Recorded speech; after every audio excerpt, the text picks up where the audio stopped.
A powerful CEO humiliates a janitor in front of everyone, spitting on him like he's nothing. But in that silent lobby, a little girl speaks up, and what she reveals makes her father's world come crashing down. The janitor isn't just some worker. He's the man who comforts her at her mother's grave. The man who gave her the love her own father couldn't. And suddenly, the most feared CEO in the city is faced with a truth he can't ignore. But that's only the beginning.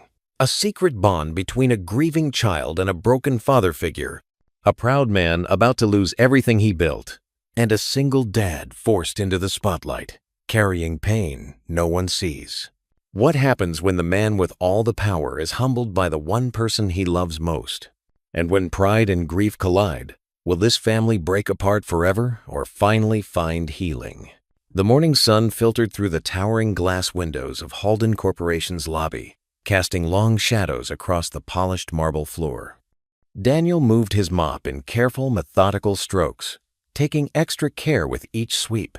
His weathered hands gripped the wooden handle firmly as beads of sweat dotted his forehead. The early hour meant few employees were around, just the way he preferred it. The marble floors were his pride and joy.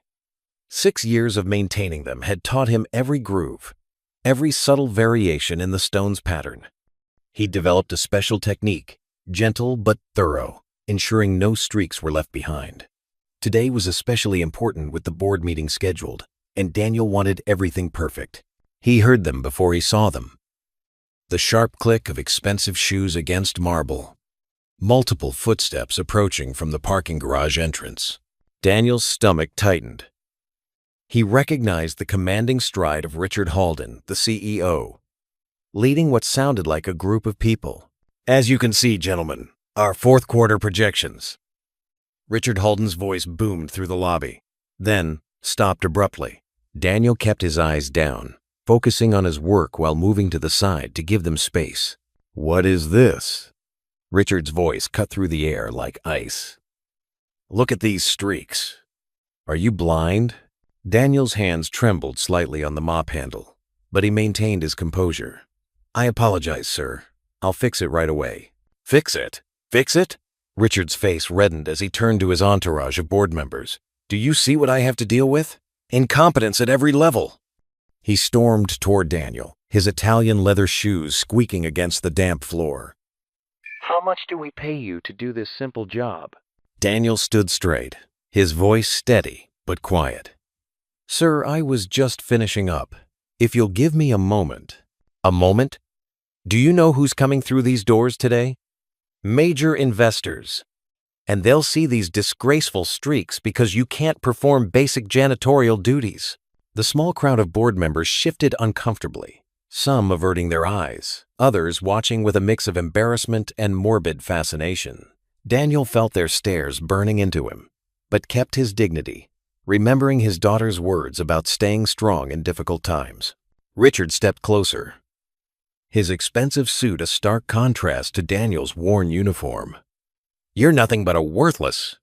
He stopped mid-sentence, his face contorting with rage. Then, in a moment that seemed to stretch forever, Richard Halden did the unthinkable. He spat directly at Daniel's feet. The lobby fell dead silent. The sound of the spit hitting the marble echoed off the walls. Several board members gasped. One woman covered her mouth in shock. Daniel felt his face flush hot with humiliation, but years of life's hardships had taught him control. He looked down at the glob of spittle on his freshly mopped floor, then slowly reached for his cleaning cloth. His hands shook slightly as he bent down to wipe it up, but his movements remained deliberate and dignified. That's right, Richard sneered, straightening his tie. Clean it up, and when you're done, clear out your locker. You're fi. Daddy? The small voice cut through the tension like a bell. Everyone turned to see a young girl standing near the elevator, her backpack clutched tightly to her chest.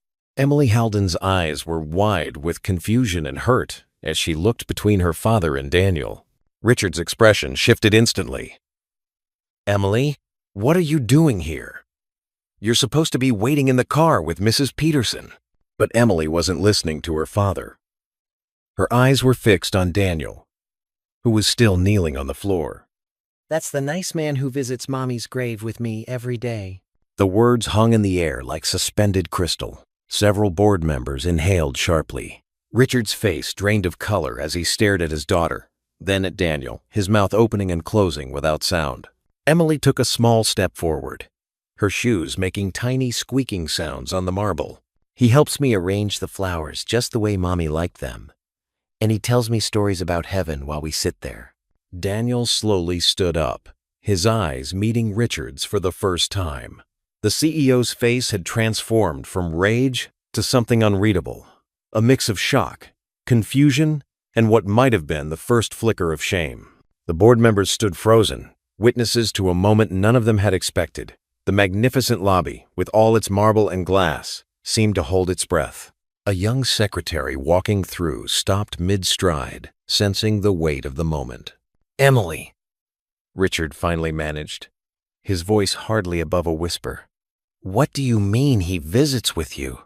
When do you—" "After school, when Mrs. Peterson takes me," Emily said simply. "Daniel's always there. He knows all about Mommy's favorite flowers, and he helps me clean her stone, and sometimes we just sit and talk about her." She looked at Daniel with pure affection. "He lost his wife too, Daddy. He understands." Daniel stood straight, maintaining his dignity despite the wet spot on the floor where Richard had spat. His eyes remained steady, not challenging, but not cowering either. The morning sun streaming through the windows caught the silver in his hair, and for a moment he seemed to possess a quiet nobility that made several board members shift uncomfortably. Richard Halden, the man who commanded a corporate empire, who made billion-dollar decisions without blinking, who had just moments ago been the picture of fury and contempt, stood completely still. His carefully constructed world of power and control had just been cracked open by the innocent words of his daughter. The lobby remained frozen in this tableau. The powerful CEO, the humble janitor, the truth-speaking child, and the silent witnesses to this unexpected revelation. The morning sun continued to stream through the windows, illuminating the still wet streaks on the marble floor, marking this moment when everything changed. The silence in the lobby felt heavier than lead. Richard Holden's face had lost all its previous color, his complexion now matching the pale marble beneath their feet. The board members stood awkwardly, unsure whether to stay or quietly excuse themselves from this intensely personal moment. "What?" Richard's voice cracked. He cleared his throat and tried again. "What exactly do you mean, Emily? How long has this been happening?" Emily clutched her backpack tighter, suddenly aware of all the adults staring at her. "Since last spring," she said softly, "when the cherry trees were blooming." She glanced at Daniel, drawing strength from his calm presence. "I was sitting by Mommy's grave, and Daniel was there too, cleaning nearby. He looked sad, just like me." Richard's hands clenched and unclenched at his sides. "Mrs. Peterson takes you to the cemetery?" His voice rose slightly. "Without telling me?" "I asked her not to," Emily admitted. "I didn't want you to worry. You're always so busy, and—" She hesitated, then continued in a smaller voice. "And it makes you sad when I talk about Mommy." The words hit Richard like a physical blow. He staggered slightly, reaching out to steady himself against the reception desk. The board members began to disperse, murmuring polite excuses about giving the family privacy. "Mr. Holden." Daniel spoke up quietly, still standing straight despite the lingering humiliation of moments before. "I never meant any harm. I should explain." "Yes," Richard cut in sharply. "You should explain. Explain why you've been spending time with my daughter without my knowledge or permission." Emily stepped forward. "Daddy, please don't be angry. Daniel tells me such nice stories about heaven." Her eyes brightened despite the tension. "Did you know his wife loved cherry blossoms too, just like Mommy did?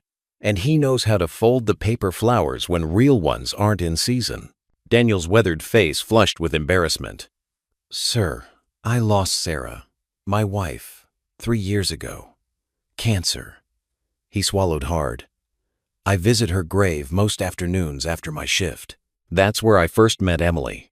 He was crying, Emily added softly, just like I do sometimes. So I shared my tissues with him. Daniel nodded, a sad smile touching his lips. She reminded me so much of my own daughter. Same age, same kind heart. He looked at Richard directly. Emily was alone that day, sir. Mrs. Peterson was waiting in the car because Emily said she wanted private time with her mother. I couldn't just leave her there by herself. Richard's face twisted with conflicting emotions: anger, shame, grief, and something else harder to identify. So you just decided to, what? Become her cemetery companion? No, sir. It wasn't planned. Daniel's voice remained steady. But Emily started talking about her mother, and I shared a few stories about my Sarah. It helped us both, I think. After that, we'd sometimes sit together, arrange flowers, or just talk. Emily moved closer to Daniel, slipping her small hand into his work-roughened one. The gesture wasn't lost on Richard, whose eyes fixed on their joined hands with something like pain. He teaches me nice prayers too, Daddy, Emily continued earnestly.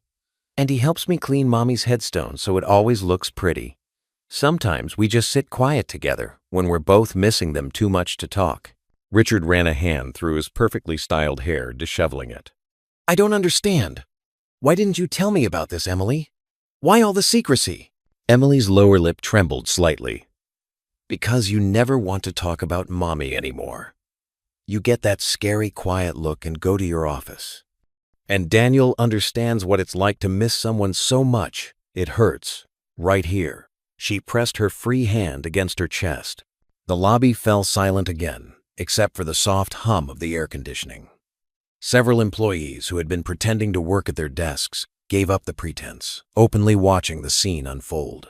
Mr. Halden, Daniel began again, I apologize for any breach of trust. Perhaps I should have found a way to tell you. But enough! Richard's voice boomed through the lobby, making Emily jump. His face had regained its color. Too much of it. This is completely inappropriate. Completely. He ran both hands through his hair now, his carefully maintained composure crumbling.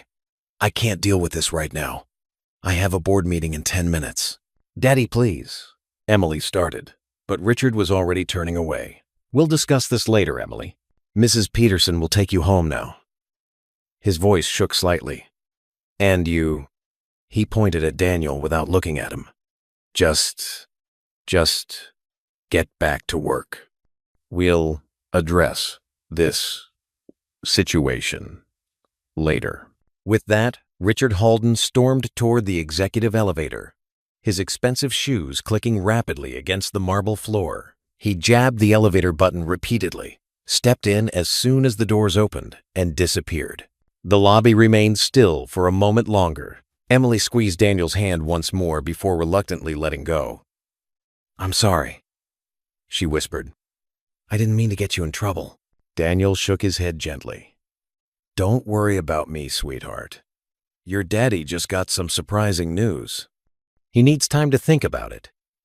He picked up his mop, which had been forgotten during the confrontation. You should go find Mrs. Peterson now. She's probably wondering where you are. Emily nodded, but hesitated before leaving. Will you still be there? At the cemetery? I'll always be there, Daniel assured her quietly. Your mommy and my Sarah are neighbors after all. After Emily left, Daniel walked slowly to his janitorial closet, pushing his mop bucket ahead of him. The morning sun still streamed through the windows, but it no longer seemed as bright as before. In the small, dimly lit closet, surrounded by cleaning supplies and the familiar smell of lemon disinfectant, Daniel leaned against the wall and closed his eyes. Lord, he whispered, his voice barely audible above the building's ambient noise. Give me strength, and please, help Mr. Halden find his way back to his daughter. She needs him more than she needs me. The prayer hung in the air of the small closet, a quiet plea in the midst of an uncertain morning. The massive dining room of the Halden mansion felt particularly empty that evening, despite its usual grandeur. Crystal chandeliers cast soft light across the long mahogany table, where Richard sat at one end and Emily at the other, an ocean of polished wood between them. Their plates of perfectly prepared salmon remained mostly untouched. Richard watched his daughter push a piece of asparagus around her plate. The silence stretched between them like a rubber band, ready to snap. He dismissed the staff, wanting privacy for this conversation, but now the quiet felt suffocating. "Emily," he said finally, his voice echoing slightly in the cavernous room, "I need you to explain something to me. Why didn't you tell me about this man? This janitor?" Emily's fork clinked against her plate as she set it down. "His name is Mr. Daniel, Daddy." Her voice was small but clear. "And he's really nice." "That's not what I asked." Richard tried to keep his tone gentle, but frustration crept in. "Why did you keep this from me? You're always in meetings." Emily's shoulders slumped slightly. "Or on your phone. Or traveling." She looked up at him with eyes that seemed older than her years. "Miss Patricia takes me to visit Mommy after school, but she just stands by the car and looks at her phone." Richard's jaw tightened. He'd have to speak with the nanny about that. "So you just started talking to a stranger?" "No." Emily's response was quick and defensive. "I saw him there lots of times first. He always had flowers for his wife's grave, the pretty yellow ones that smell nice, daffodils." "His wife?" Richard's eyebrows drew together. Emily nodded earnestly. "She died too, like Mommy." She picked up her water glass with both hands, took a small sip. "One day I was crying really hard, and he gave me his handkerchief. A real one, like in old movies. It had little blue flowers on it." Richard felt something twist in his chest. When was the last time he'd been there? When Emily cried. "He didn't say anything at first," Emily continued. "He just sat with me and listened. Then he taught me how to clean Mommy's headstone properly, with special soap that doesn't hurt the stone." Her face brightened slightly. "And he showed me how to arrange flowers so they stay pretty longer." "Emily," Richard leaned forward, struggling to maintain his composure, "you shouldn't be spending time with people I don't know. It's not safe." "But Daddy," Emily's voice took on that particular tone children use when they think adults are being especially dense. "He works for you, at your building, and he's good at talking to Mommy." Richard's throat tightened. "What do you mean, talking to Mommy?" "He tells her about me," Emily said simply. "About how I'm doing in school, or if I learn something new. Sometimes he just sits quiet with me. But when he does talk to her..." Emily's eyes grew distant, remembering. "He talks like she's still listening. Not like Miss Patricia, who just stands far away and looks uncomfortable. Or like you." She stopped suddenly, biting her lip. "Like me, what?" Richard's voice came out sharper than he intended. Emily studied her plate. "Like you, who never comes at all anymore." The words hit Richard like a physical blow.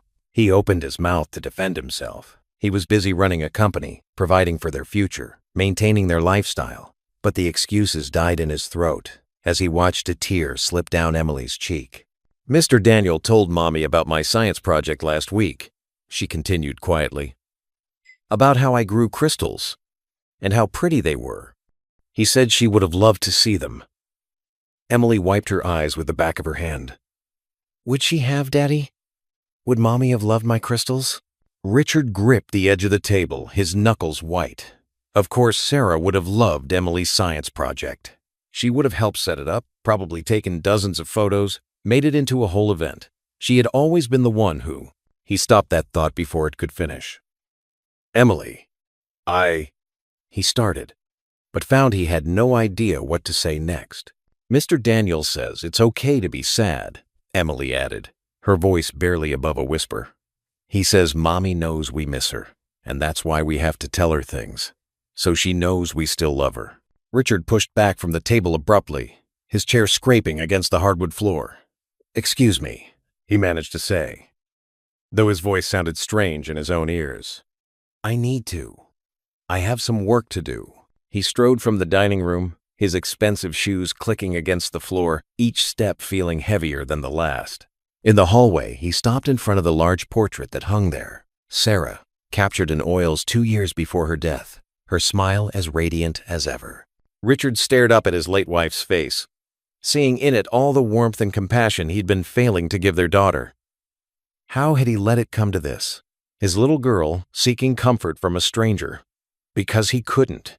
Because he wouldn't. The portrait offered no answers, just Sarah's eternal smile, preserved in perfect brushstrokes. Richard reached up, his fingers hovering just shy of touching the canvas, as if he could somehow reach through it and ask her what to do. A janitor, a simple janitor, had been doing what he, with all his wealth and power, had failed to do. Helping his daughter grieve, helping her remember, helping her heal. The realization sat like ice in his stomach, spreading a cold shame through his chest. Behind him, he could hear Emily's chair scrape back, could hear her small footsteps as she left the dining room in the opposite direction, probably heading up to her room. Alone, again. Richard's hand fell back to his side as he continued to stare at Sarah's portrait, the question echoing in his mind with merciless clarity. Had he failed as a father? The silence of the massive house offered no comfort, and Sarah's painted smile gave no absolution. Morning light streamed through the floor-to-ceiling windows of Richard's corner office on the top floor of Halden Corporation. He stood with his hands clasped behind his back, watching the world below. His eyes were fixed on a single figure moving methodically across the courtyard. Daniel pushed his cleaning cart along the outdoor paths, stopping to pick up scattered pieces of trash. Even from this height, Richard could see the careful way the janitor worked, taking pride in each small task. He watched as Daniel helped an elderly woman who had dropped her purse, then smiled warmly at a group of chattering interns. Richard's jaw clenched. The man's humility was almost irritating. There had to be some ulterior motive, some reason beyond simple kindness that drew him to Emily. Nobody was that genuinely good-hearted, especially not after being spat on and humiliated. The morning dragged on through meetings and phone calls, but Richard's attention kept drifting to the clock. At exactly 12:30, he knew Daniel would take his lunch break in the small employee courtyard. Today, Richard would be waiting. When the time came, Richard took the private elevator down to the ground floor. He straightened his designer tie and strode through the employee areas where he rarely ventured. A few workers scurried out of his way, eyes downcast. The employee courtyard was a modest space with concrete benches and a few scraggly trees struggling to grow in their planters. Daniel sat alone at a corner table, a simple brown paper bag in front of him. He looked up as Richard's expensive shoes clicked against the concrete. "Mr. Halden," Daniel said quietly, starting to rise. "Stay seated," Richard commanded, then caught himself. He took a deep breath and added, "Please, dine."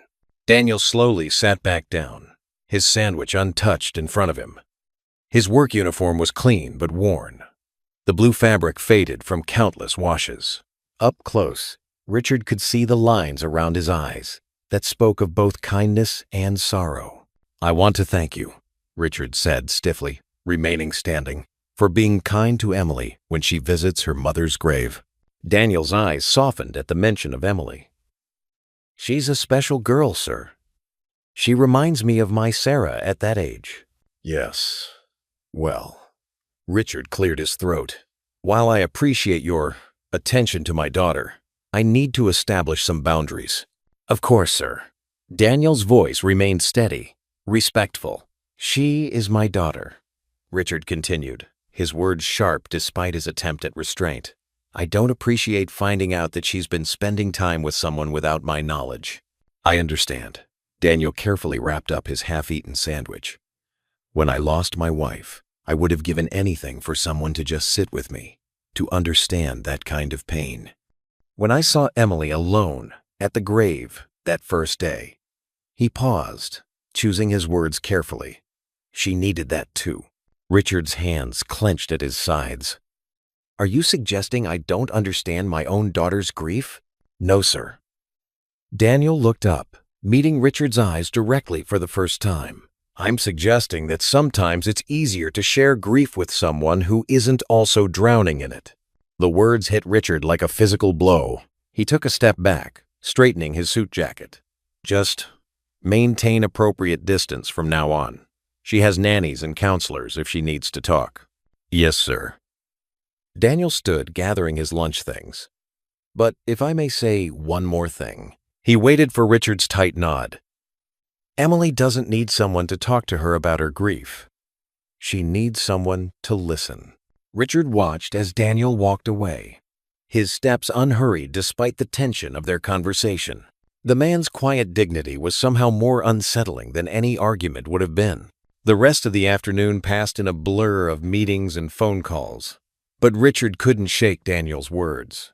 When his driver brought the car around that evening, he found himself staring out the window, barely noticing the familiar route home. "Daddy?" Emily's voice broke through his thoughts. She sat beside him in the back seat, her school uniform still crisp despite the long day. "Can I ask you something?" "Of course, sweetheart." Richard tried to focus on her, pushing away the echoes of his conversation with Daniel. "Could Daniel come have dinner with us sometime?" Her voice was small but hopeful. "He tells the best stories about Mommy's favorite flowers, and he knows all about the birds that visit the cemetery." Richard felt his chest tighten. He looked at his daughter's earnest face, seeing for the first time how much she had grown while he wasn't watching. When had she started wearing her hair in that neat braid? When had her eyes gotten so wise? "Daddy?" she prompted again, fidgeting with her backpack strap. The car pulled through the mansion's gates as Richard struggled to find the right words. The memory of Daniel's quiet dignity at lunch warred with his instinct to keep firm boundaries.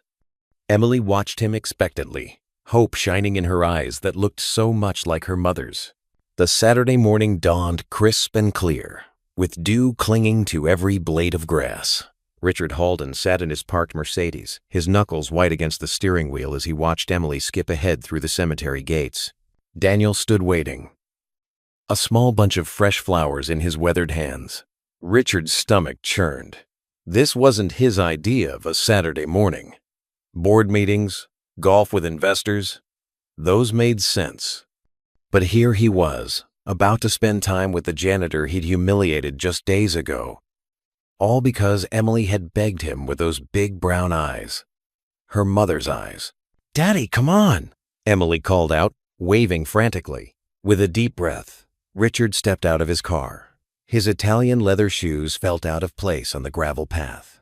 Emily had already reached Daniel, who gave her a gentle smile and handed her half the flowers. Richard noticed they were simple daisies, Sarah's favorite.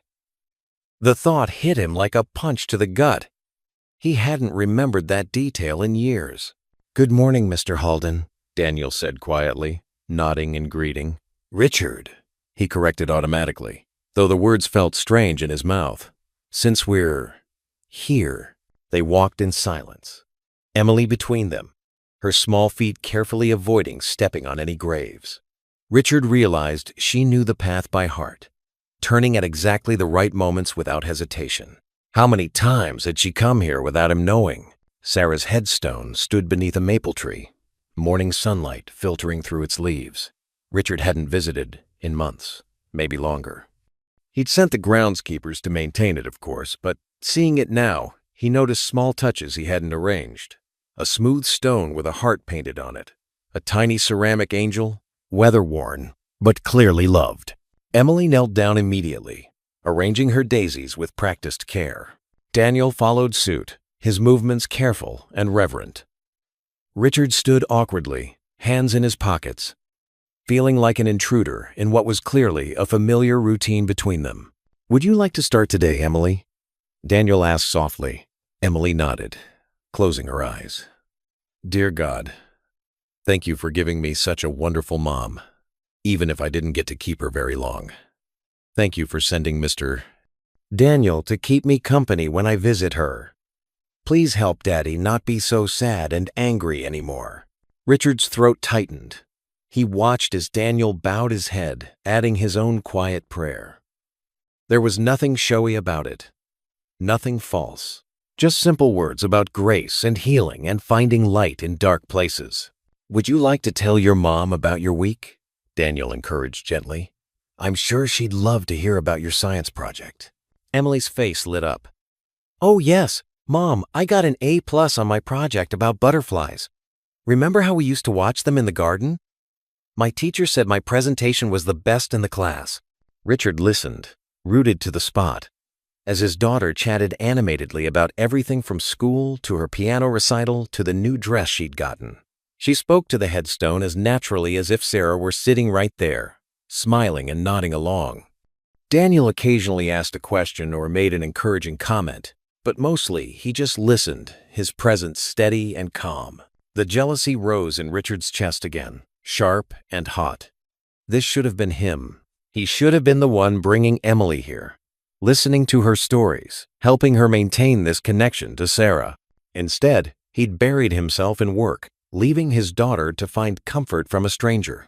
But watching Daniel with Emily, he couldn't deny the genuine care in the man's eyes. There was no agenda here, no attempt to replace anyone. Just two people who understood loss, helping each other through it. Mom would have loved the Butterflies project, Emily said suddenly, looking up at Richard. Remember how she always planted those special flowers to attract them? Richard nodded, memories washing over him. The butterfly bush, he said hoarsely. She'd spend hours out there with her camera. Really? Emily's eyes widened. You never told me that before. There's a lot I haven't told you about her, Richard admitted. The words hurt coming out, but Emily's smile made it worth it. As the morning wore on, Richard found himself slowly sinking to the ground beside them, his expensive suit gathering grass stains he couldn't bring himself to care about. He listened as Emily and Daniel shared memories, Emily's of the few years she'd had with Sarah, Daniel's of his own late wife. Occasionally, hesitantly, Richard added a memory of his own. When it was time to leave, Emily stood and brushed off her dress. She reached for Daniel's hand automatically, then paused and held out her other hand to Richard. For a moment he stared at it, this small gesture of inclusion that he hadn't earned but was being offered anyway. He took it. They walked back through the cemetery, Emily swinging their joined hands slightly, humming a tune Sarah used to sing. Richard caught Daniel's eye over her head and saw no judgment there, no triumph, just quiet understanding. Later that night, Richard sat in the dimness of Emily's room, watching her peaceful sleeping face. A shaft of moonlight fell across her bed, reminding him of how Sarah used to check on her every night, no matter how late she got home from her photography assignments. His daughter's chest rose and fell steadily. Her dark hair spread across the pillow just like her mother's used to. The weight of everything he'd been avoiding crashed over him. The grief, the guilt, the desperate longing for the family they should have been. Reaching out, he smoothed Emily's hair back from her forehead. I miss her too, he whispered, his voice breaking on the words. For the first time in years, he allowed himself to say it out loud. There, in the quiet of his daughter's room. I miss her too. Monday morning arrived with its usual flurry of activity at Halden Corporation. The marble floors gleamed under the bright lobby lights, reflecting the rushed footsteps of employees hurrying to their stations. Richard Halden stood in the doorway of his private elevator, his leather briefcase heavy in his hand. Something made him pause.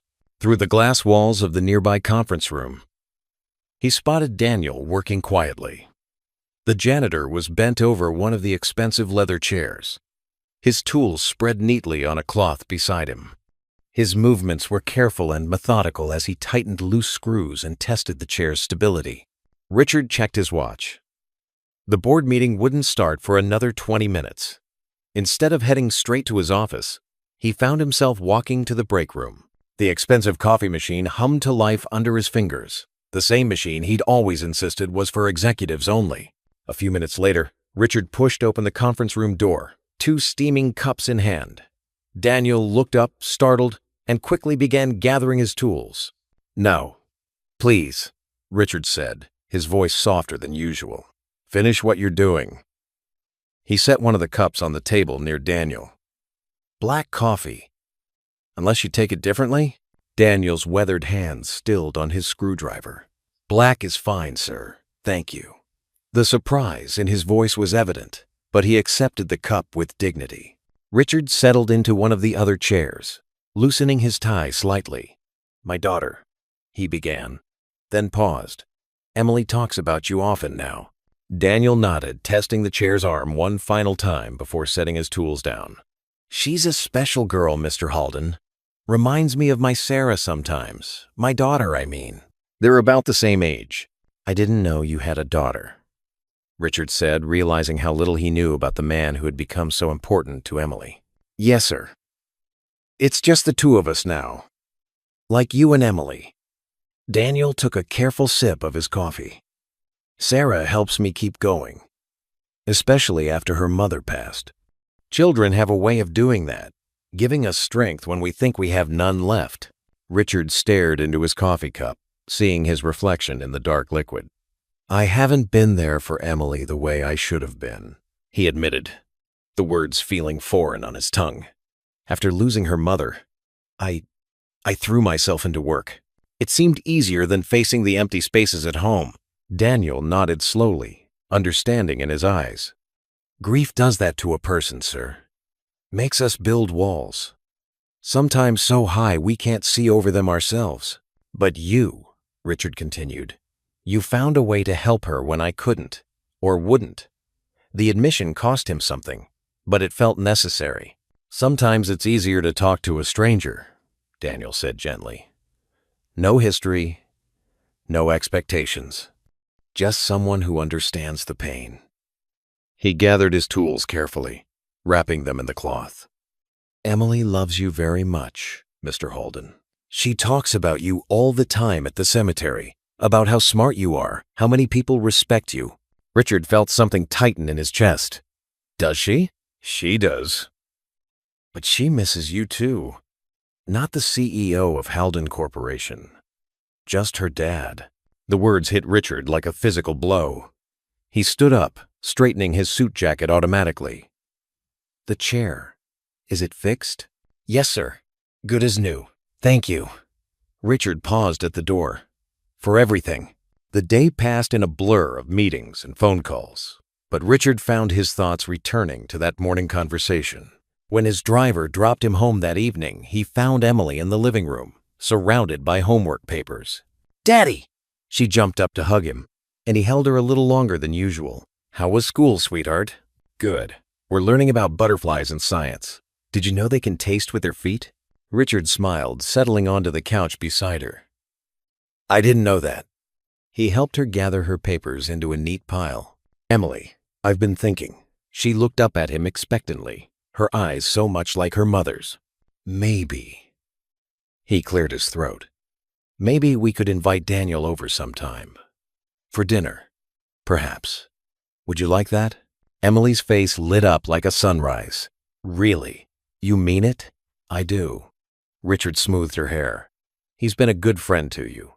And maybe, it's time I learned to be a better friend too."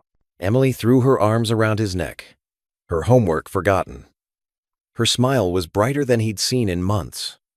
And for the first time in a long while, Richard felt something inside him begin to thaw. "Can we invite his daughter too?" Emily asked eagerly. "Daniel told me about her. She likes butterflies just like me." Richard nodded, realizing how much his daughter had grown while he wasn't looking. "Yes, we can invite Sarah too." Emily's happiness filled the room, warming it in a way that reminded Richard of better days.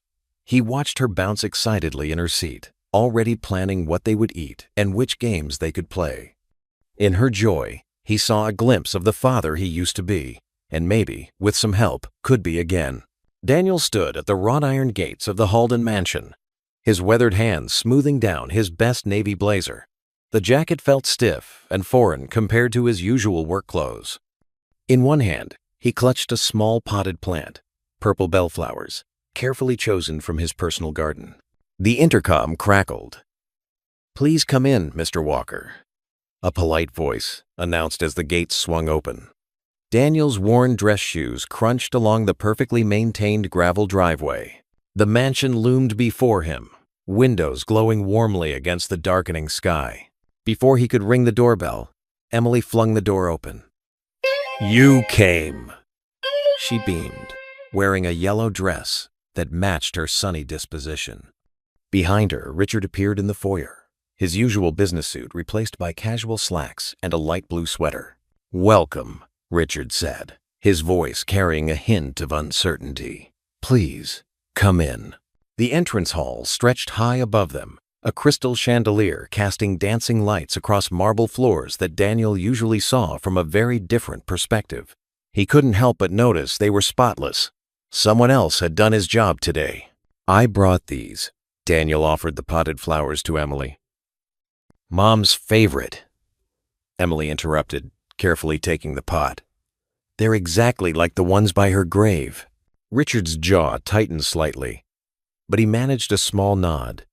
"That's thoughtful of you, Daniel. Shall we move to the dining room?" The dining room could have seated 20, but they gathered at one end of the massive table. A uniformed maid served soup in delicate china bowls. The silence felt heavy, broken only by the gentle clink of spoons against porcelain. Emily looked between the two men, her young face worried. "Daniel, tell Daddy about the butterfly garden you're planning near Mom's spot." Daniel carefully set down his spoon. "Well, it's just a small project. I noticed several monarchs visiting the area, so I thought some milkweed. And butterflies were Sarah's thing," Richard interrupted, his voice rough. "She used to chase them with Emily when—" He trailed off, staring into his soup. The silence returned, thicker than before. The maid cleared their bowls and brought the main course. Perfectly cooked steaks with roasted vegetables. Emily pushed her food around her plate, her earlier enthusiasm dimming. Then Daniel spoke softly. "I remember last spring, Emily told me about the time your wife, Sarah, tried to catch a butterfly for her collection, but ended up falling into a flower bed." He smiled gently at the memory. The way Emily tells it, Sarah came up covered in petals, laughing so hard she could barely stand. A sound escaped Richard, with something between a laugh and a sob. Emily's eyes lit up. Yes, and Mom said she looked like a flower fairy. Remember, Daddy? You took a picture." For a moment, Richard's facade cracked. A genuine smile touched his lips. She did look ridiculous. Pollen all over her nose, leaves in her hair. He shook his head, the memory clearly playing behind his eyes. The tension in the room eased. Emily, encouraged, began sharing more stories. "Daniel, tell Daddy about the hummingbird that built a nest near Mom's flowers." As they ate, Daniel described the tiny nest and how the mother bird fiercely protected her babies. He told them about the morning glory vines that had spontaneously sprouted, creating a natural arch over Sarah's headstone. With each story, Richard's posture softened slightly. "The flowers always seem to bloom brightest around your wife's grave," Daniel said quietly. "Emily says it's because her mom had such a bright spirit." Richard's fork paused halfway to his mouth. He set it down carefully, looking at his daughter with wet eyes. "She did, didn't she? The brightest spirit I've ever known." Emily reached across the table and took her father's hand. "That's why I like being there with Daniel, Daddy. He helps me remember the happy things about Mom, not just the sad ones." The meal concluded with apple pie, Sarah's favorite, Emily informed Daniel. The conversation flowed more easily now, centered around happy memories of the woman they'd all lost in different ways. After dinner, Emily hugged Daniel tightly. "Thank you for coming," she whispered, "and for the flowers." Richard walked Daniel to the door while Emily took the bellflowers up to her room. Both men stood awkwardly in the foyer for a moment. "Thank you," Richard finally said, "for everything you've done for her. I didn't realize. I haven't been." He struggled with the words. Daniel nodded, understanding. "Emily is a special girl. She helps me remember the good times, too." After Daniel left, Richard wandered through the French doors into the garden. The night air was cool and clear, stars twinkling overhead through gaps in the clouds. He found himself at the rose bushes Sarah had planted years ago, their blooms silvery in the starlight. Looking up at the vast sky, Richard whispered a name he hadn't spoken aloud in years. Sarah. The stars seemed to shine a little brighter, as if in answer. The morning sun streamed through the towering windows of Halden Corporation, casting long shadows across the polished marble floors.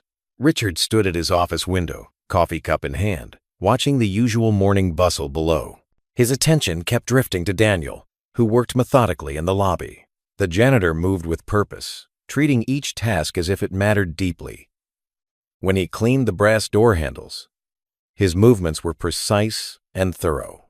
When he adjusted the potted plants, he checked each leaf for dust. Even the way he organized his cleaning cart showed attention to detail that Richard had never noticed before. A group of executives hurried past Daniel, barely acknowledging him. One dropped a paper cup, but Daniel simply picked it up without complaint and added it to his collection. Richard found himself frowning at the executives' behavior, recognizing his own past attitude in their actions. "Sandra," Richard called to his assistant through the intercom, "please ask Daniel to come to my office when he has a moment." 20 minutes later, there was a gentle knock at his door. Daniel entered, still in his gray uniform, looking uncertain. "You wanted to see me, Mr. Halden?" Richard gestured to one of the leather chairs across from his desk. "Please, sit down, Daniel." Daniel perched cautiously on the edge of the chair, his hands folded in his lap. Richard noticed how the man's eyes took in the office, not with envy or judgment, but with the same careful attention he gave to his work. "I've been watching you work," Richard began, leaning forward in his chair. "Every task, no matter how small, you treat with respect." Daniel's shoulders relaxed slightly. "Every job matters, Mr. Halden. That's what my father taught me." "Your father was wise." Richard stood and walked to his window. "I've been doing a lot of thinking lately. About respect. About how we treat people." He turned back to face Daniel. "I'd like to offer you a position as supervisor of custodial services." Daniel's eyes widened. "Sir?" "You'd oversee all janitorial staff, manage schedules, handle supply orders, and report directly to facilities management." Richard returned to his desk. "It comes with a significant pay increase, of course. Full benefits. Your own office." Daniel sat quietly for a moment, processing the offer. "May I ask why, sir?" Richard appreciated the direct question. "Because you're good at what you do. Because you understand the importance of taking pride in your work, no matter what that work is." He paused. "And because I've been wrong about a lot of things, Daniel. This is me trying to make some of those things right." "It's a big change," Daniel said softly. "Yes, it is. But I've seen how you work with others, how you helped train the new janitor last month, how you quietly fixed the break room coffee maker when it broke instead of just reporting it." Richard smiled slightly. "You're already leading. This just makes it official." Through the glass walls of his office, Richard could see several employees trying to appear busy while obviously watching the interaction. News would spread fast. Daniel straightened in his chair. "I accept, Mr. Halden. Thank you for this opportunity." "Good." Richard stood and extended his hand. "You'll start next week. HR will have the paperwork ready this afternoon." As they shook hands, murmurs rippled through the office beyond. Daniel's eyes crinkled with amusement. "Looks like we've given them something to talk about." "Let them talk," Richard replied. "Change is good for people." Throughout the day, Richard watched as the news spread. He saw the shocked looks, the whispered conversations, the way people suddenly noticed Daniel as he worked. Some seemed confused, others impressed. A few of the longer-serving employees even stopped to congratulate Daniel, perhaps remembering his kindness over the years. That evening, Richard arrived home to find Emily waiting by the door, practically bouncing with excitement. "Daddy, is it true? Did you really give Daniel a promotion?" Richard hung up his coat. "News travels fast, I see." Emily threw her arms around him, squeezing tight. "I'm so proud of you, Daddy. You saw how special he is, didn't you?" Richard hugged his daughter back, feeling something warm and unfamiliar in his chest. Hope, he realized. It felt like hope. "Yes, sweetheart," he said softly, holding her close. "I finally saw what you've known all along." Emily beamed up at him, her eyes shining. Mom would be proud too, she whispered. Richard felt his throat tighten. The hope in his chest grew stronger, like a flower pushing through concrete. Maybe, just maybe, he was finally learning to be the man his wife had always believed he could be. The Saturday morning sun painted golden streaks across Jefferson Park's sprawling lawn. Richard spread a checkered blanket beneath a towering oak tree, while Emily bounced around, her pigtails swaying with each excited hop. Daniel arrived carrying a simple wicker basket, his weathered face breaking into a warm smile at Emily's enthusiasm. "Mr. Daniel, did you bring the special sandwiches?" Emily rushed over, practically dancing with anticipation. "Sure did, sweetheart," Daniel chuckled, pulling out carefully wrapped packages. "Peanut butter and honey, just how you like 'em." Richard watched their easy interaction, adjusting his casual polo shirt, a far cry from his usual business attire. The past few weeks had slowly chipped away at the walls he'd built around himself. Here, away from the corporate towers and board meetings, he felt something he hadn't in years: peace. Emily grabbed her sandwich and skipped toward the playground nearby, close enough to watch but far enough for the adults to talk. "Be careful," Richard called out, receiving a cheerful wave in response. Daniel settled onto the blanket, his movements carrying the same gentle care he showed in everything he did. "She's got so much of Sarah in her," he said softly, referring to Richard's late wife. Richard's breath caught for a moment. Usually, mentions of Sarah sent him retreating behind his shield of work and responsibilities. But today, in the dappled sunlight with birdsong overhead, he found himself nodding. She does. That same sparkle in her eyes when she laughs. "You know," Daniel began, unwrapping his own sandwich, "after I lost Marie, I thought I'd never feel joy again. Grief has a way of convincing us that healing is a betrayal." Richard picked at the grass beside the blanket. How did you move forward?" "I didn't, at first." Daniel's voice was gentle but firm. "I tried to outrun it. Worked longer hours. Avoided our old spots. Packed away all the photos. But then one Sunday morning I found myself in church. Hadn't been since the funeral. And something the pastor said stuck with me. Faith isn't about having all the answers. It's about trusting through the questions." A light breeze rustled through the oak leaves above them. Emily's delighted squeals mixed with other children's laughter from the playground. "I've never been much for faith," Richard admitted, watching his daughter swing higher and higher. "It's not about religion, necessarily," Daniel replied. "It's about believing that love doesn't end with death. That healing doesn't mean forgetting. Sometimes faith is as simple as letting yourself smile at a happy memory instead of running from it." Richard thought about the photograph of Sarah he'd started leaving out on his nightstand again. "Emily talks to her, you know. At bedtime. I used to think it would make the loss harder, but it keeps Sarah's love alive," Daniel finished. "That's what I learned at the cemetery. Every flower Emily leaves, every story she tells, it's not about death. It's about love. Continuing."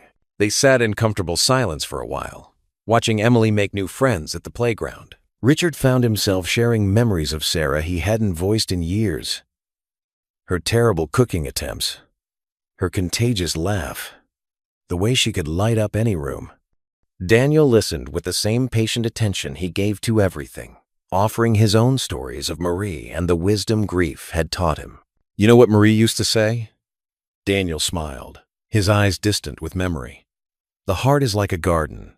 It can weather the storms if you tend it with care." Richard felt something shift inside him, like a rusty door finally opening.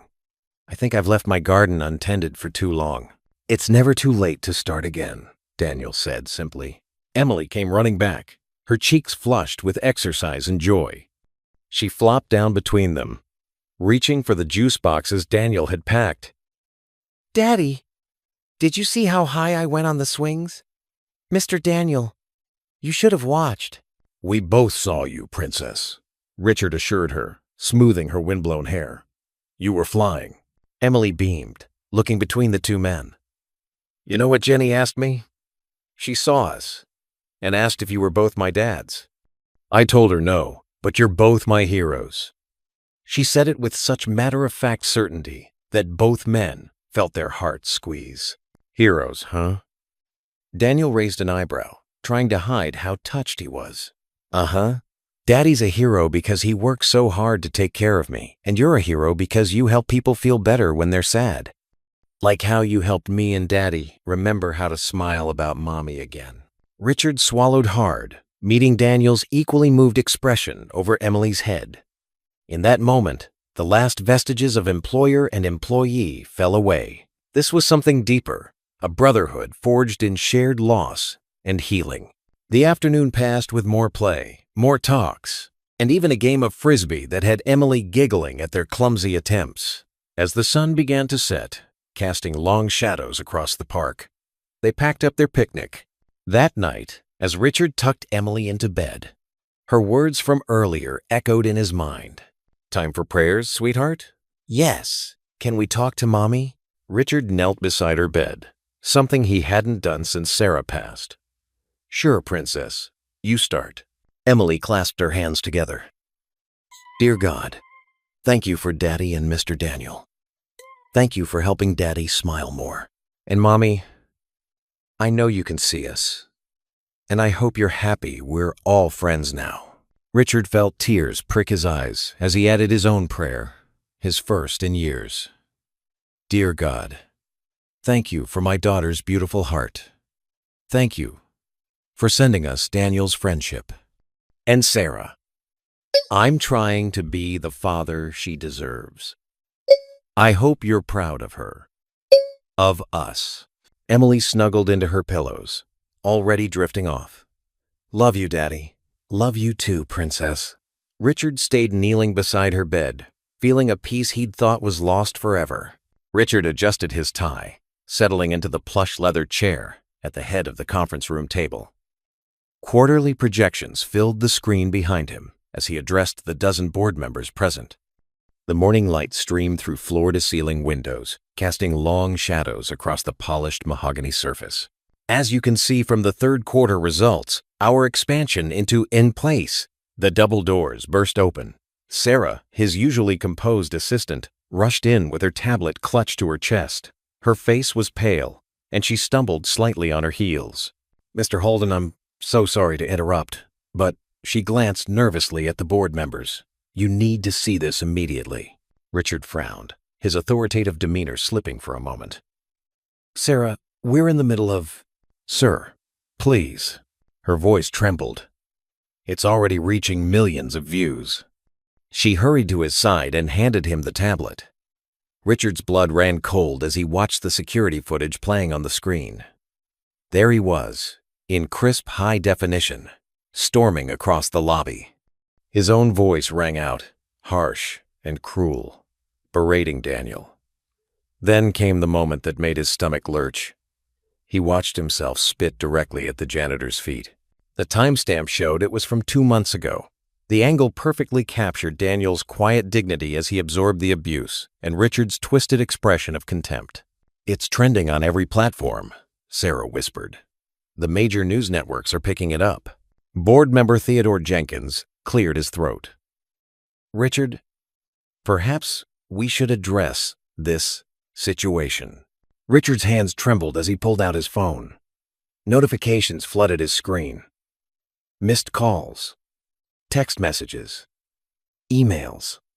He opened Twitter and felt the floor drop out from under him. Halden CEO was trending. The video had already been shared hundreds of thousands of times. Disgusting behavior from corporate America's elite. This is how they treat their workers. Boycott, Halden Corp. The comments seemed endless, each one a fresh knife in his gut. His phone buzzed with an incoming call from his PR director. Board member Victoria Chen stood up, her voice sharp. We need to call an emergency meeting. The market's open in less than an hour, and this will devastate our stock price. Richard, Theodore's voice was grave. This is a catastrophe. The optics are, well, they're exactly what they appear to be. More board members began speaking at once, their voices rising with panic and accusation. Richard barely heard them. He was frozen, watching the footage loop again and again on his phone. Each replay showed him something worse. The cruel set of his jaw, the disdain in his eyes, the way the surrounding employees recoiled in shock. Sarah touched his shoulder gently. "Sir, legal is on line 1. And..." She hesitated. "Emily's school called. The videos reached the parents there too. Emily." Oh God, Emily would see this. Would see what kind of man her father really was. The conference room doors opened again as more executives rushed in, their faces tight with concern. Phones rang incessantly. Through the glass walls, Richard could see employees gathered in clusters, glancing his way with mixture of fear and judgment. "The stock is already dropping in pre-market trading," Victoria announced, staring at her laptop. "We're down 7% and falling." Theodore stood up, straightening his jacket. "Richard, I'm calling an emergency board meeting for noon. We need to discuss immediate damage control and..." Richard barely nodded, his eyes still fixed on his phone screen. A new wave of notifications appeared. Major newspapers requesting comment. Business channels demanding interviews. Social media mentions, multiplying by the second. In the hallway, he could hear the whispers growing louder. Employees quickly looked away when he glanced up, but their murmurs were clear enough. "Did you see it? I can't believe he would. Poor Daniel. Always knew he was heartless. The empire he'd built, the reputation he'd cultivated, the power he'd wielded, all of it crumbling because of 2 minutes of footage. 2 minutes that captured the very worst of him, the darkness he'd tried to hide behind his expensive suits and corporate success." His phone buzzed again. This time it was a text from Emily's nanny. "Emily's asking about the video. What should I tell her?" Richard's throat closed up. The room seemed to spin around him as he sat there, watching his world implode in real time. On his phone screen, the video played once more. His past self sneering down at Daniel, who stood with more dignity in his janitor's uniform than Richard now possessed in his $1,000 suit. The whispers in the halls grew louder, a rising tide of judgment that threatened to drown him. His assistant hovered uncertainly nearby, while board members huddled in corners, already plotting their next moves. Through the windows of his once mighty office, Richard could see his carefully constructed world beginning to shatter, piece by piece. The morning sun cast harsh shadows through the conference room windows, highlighting the grim faces of 14 board members seated around the massive table. Richard sat alone at the head, his usually commanding presence diminished by the weight of scandal pressing down on his shoulders. Empty coffee cups littered the table, evidence of their emergency meeting's early start. Marcus Chen, the lead board member, stood with his tablet in hand. His perfectly pressed suit seemed to mirror his razor-sharp tone. "The video has over 2 million views already. Our stock dropped 15% in pre-market trading. It's a PR nightmare," Sandra Williams added, her red fingernails drumming against the table. "We're being crucified on social media. Halden Spitz is trending nationwide." Richard's throat felt dry. The same marble floors he'd walked across countless times now seemed ready to swallow him whole. "I understand the gravity of the situation." "Do you?" Marcus cut in. "Because that video shows our CEO, the face of this company, spitting on an employee. Do you have any idea how this looks to our investors, our clients?" The air conditioning hummed in the background as uncomfortable silence filled the room. Through the glass walls, Richard could see employees trying not to stare while pretending to work at their desks. "The timing of this leak is suspicious," Thomas Bradford spoke up, adjusting his wire-rimmed glasses. "Right after you promoted that janitor to supervisor." "Daniel," Richard corrected automatically. "His name is Daniel." "Oh, so you're defending him now?" Sandra's voice dripped with sarcasm. "The same man who's probably orchestrated this whole thing?" Richard felt his chest tighten. "We don't know that Daniel leaked the video." "Wake up, Richard!" Marcus slammed his hand on the table. "He waited until you gave him a position of trust, then stabbed you in the back. Classic revenge play." The board members nodded in agreement, their faces set in stone. Richard remembered Daniel's quiet dignity, his gentle way with Emily. Could he have been wrong about him? Patricia Morrison, the eldest board member, cleared her throat. The board has reached a decision, Richard. We need your resignation. The words hung in the air like smoke. Richard loosened his tie slightly, feeling the pressure build behind his eyes. You can't be serious. We're deadly serious, Marcus stated flatly. We've prepared the paperwork. You'll receive a generous severance package, of course. But we need you to step down immediately. And Daniel? He'll be terminated. Naturally, Sandra replied. We can't keep someone who deliberately damaged the company's reputation. Richard stood up, his chair rolling back. You don't have proof he leaked anything. We don't need proof, Marcus countered. This is business, Richard. The company's reputation is at stake. Someone has to take responsibility. Through the glass walls, Richard caught a glimpse of Daniel walking past, head down, carrying his supervisor's clipboard. The sight made his stomach twist. Just days ago, he'd been feeling proud about giving the man a chance. Now, everything was crumbling. If I resign, Richard said slowly, will you leave Daniel alone? The board members exchanged glances. Marcus shook his head. That's not negotiable. He's a liability now. Patricia slid a thick document across the table. The papers are ready. The sooner we announce your departure, the sooner we can begin damage control. Richard's hand trembled as he reached for the pen. He thought of Emily, of how disappointed she'd be.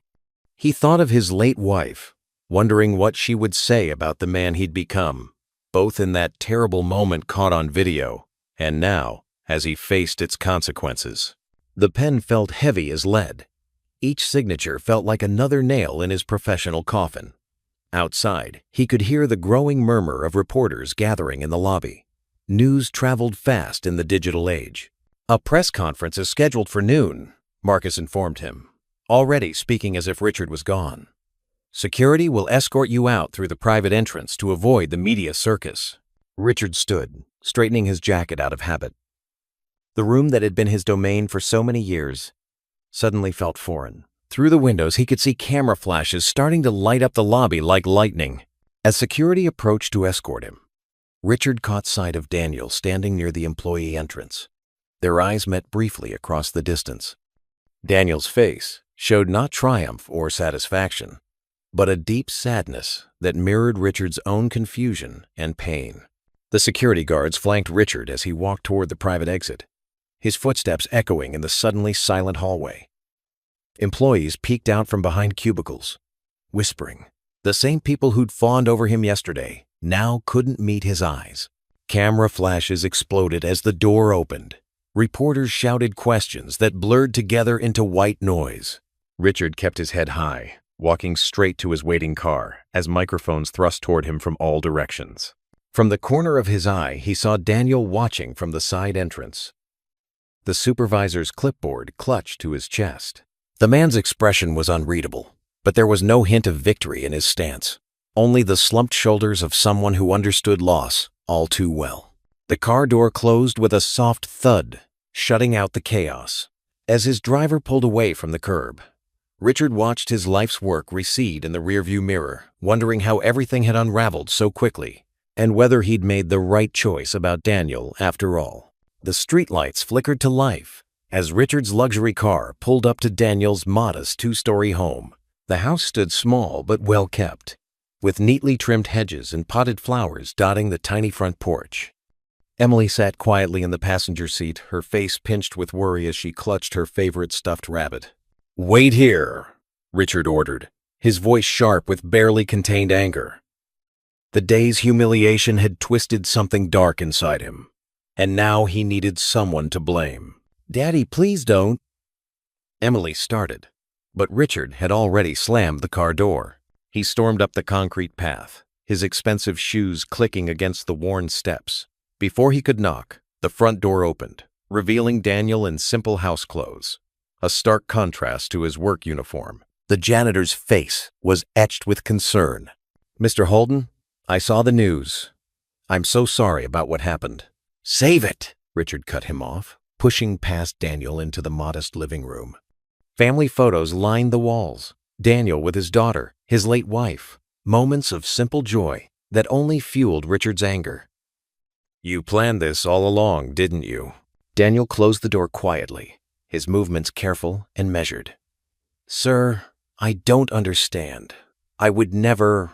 Don't lie to me. Richard whirled around, his face flushed. You saw an opportunity. Get close to my daughter. Earn my trust. Then destroy everything I've built. Outside, car headlights swept across the window as Emily disobeyed her father's order, hurrying up the path. Neither man noticed. Mr. Halden. Richard, I gave you my word. I would never betray you like that. Daniel's voice remained steady, though pain flickered in his eyes. Think about what we've shared these past weeks. About Emily. I trusted you, Richard spat, advancing on Daniel. I let you into our lives. I even promoted you. And this is how you repay me? By leaking that video? I didn't leak anything. Daniel stood his ground, but his hands trembled slightly. I've only ever tried to help Emily heal, to help you both find peace. Peace? Richard laughed bitterly. I lost everything today because of you. My company, my reputation, gone. The front door creaked open, and Emily slipped inside, her eyes wide with fear. Neither man noticed her presence yet, too caught up in their confrontation. You're wrong, Daniel said softly. You haven't lost everything. You still have Emily.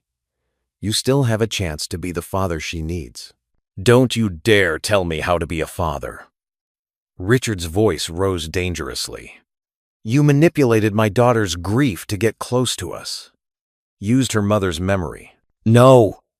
Emily's voice cut through the tension like a knife. Both men turned to find her standing there, tears streaming down her face. Daniel never did anything wrong. He just listened when I was sad. He helped me talk to Mommy when you were too busy. Richard's anger faltered at the sight of his daughter's pain. Emily, go back to the car. This doesn't concern you. Yes, it does. She clutched her rabbit tighter. Mommy wouldn't want this. She always said to look for the good in people. Daniel is good, Daddy. Why can't you see that? Daniel took a step toward Emily, his face soft with concern. Emily, sweetheart, stay away from my daughter. Richard grabbed Daniel's arm roughly, shoving him back. Daddy, stop! Emily sobbed, dropping her rabbit. The sound of her crying seemed to freeze everything. Richard looked down at his hand gripping Daniel's arm, saw the fear in his daughter's eyes, and something inside him cracked. He released Daniel as if burned, stumbling back. Mr. Halden, Daniel said quietly, straightening his shirt. I know you're hurting, but this isn't the way. Richard's face hardened again, pride and pain wrestling behind his eyes. I want you to stay away from us. Both of us. If I find out you had anything to do with that video. I didn't. Daniel interrupted, his voice firm but sad. I would never hurt Emily that way. Or you. Daddy, please, Emily begged, moving to stand between them. Don't do this. Daniel is our friend. Richard looked at his daughter's tear-stained face, then at Daniel's steady gaze. For a moment, doubt flickered across his features. But the weight of his public humiliation, the loss of his position, the whispers and pointing fingers, it all crashed back down, drowning out reason. We're leaving, he announced, reaching for Emily's hand. And if you try to contact my daughter again, I understand, Daniel said quietly, though the pain in his voice was clear. But remember, Emily still needs her father. Don't let your anger at me push her away too. Emily pulled free from Richard's grasp, running to hug Daniel tightly. I'm sorry, she whispered. Daddy doesn't mean it. He's just scared. Daniel patted her head gently. It's okay, sweetheart. Sometimes grown-ups make mistakes when they're hurting. That's enough. Richard's voice was ice. Emily, now. With a final sob, Emily retrieved her fallen rabbit and walked to her father's side.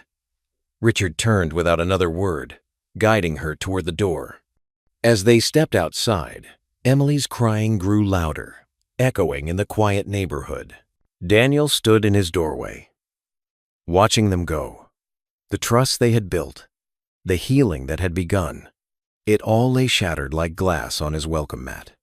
Emily's sobs cut through the evening air, a sound of innocence wounded by adult pride and fear. Richard marched to his car, his daughter's tears falling in his wake, leaving behind not just Daniel, but the promise of what their unlikely friendship could have been. The morning mist clung to the cemetery grounds like a thin veil, wrapping around the headstones in ghostly tendrils. Richard Halden's expensive suit was damp from sitting on the cold grass, but he didn't care anymore. His wife's headstone stood before him, marble gleaming, despite the gray morning light.